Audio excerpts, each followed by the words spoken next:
एक बड़े घने जंगल में दो इलाके थे।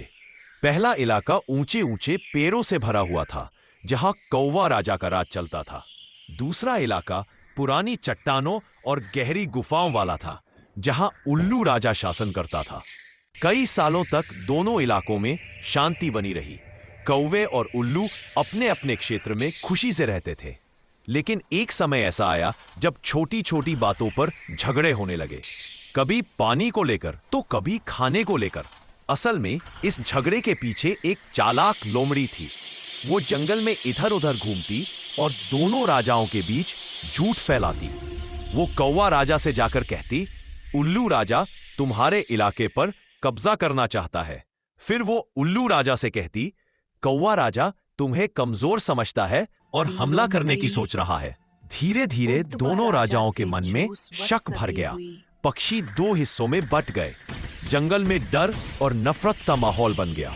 एक दिन हालात इतने बिगड़ गए कि दोनों इलाकों के पक्षी युद्ध के लिए आमने सामने खड़े हो गए। तभी एक बूढ़ा और समझदार तोता, जो दोनों इलाकों में आता जाता था, बीच में आ गया।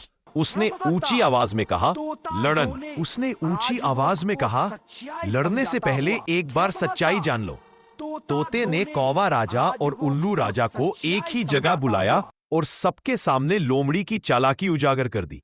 उसने बताया कि कैसे लोमड़ी दोनों तरफ जाकर झूठ फैलाती थी। सच्चाई सुनकर दोनों राजाओं को अपनी गलती का एहसास हुआ। उल्लू राजा बोला, मैंने बिना सोचे समझे सुनी सुनाई बातों पर भरोसा कर लिया। कौवा राजा बोला, मैंने बातचीत की जगह गुस्से को चुना। दोनों ने एक दूसरे से माफी मांगी और मिलकर लोमड़ी को जंगल से बाहर निकाल दिया। उस दिन के बाद जंगल में यह नियम बना, किसी भी झगड़े से पहले आमने सामने बात होगी। धीरे धीरे जंगल में फिर से शांति लौट आई। कौवे और उल्लू पहले की तरह साथ साथ रहने लगे।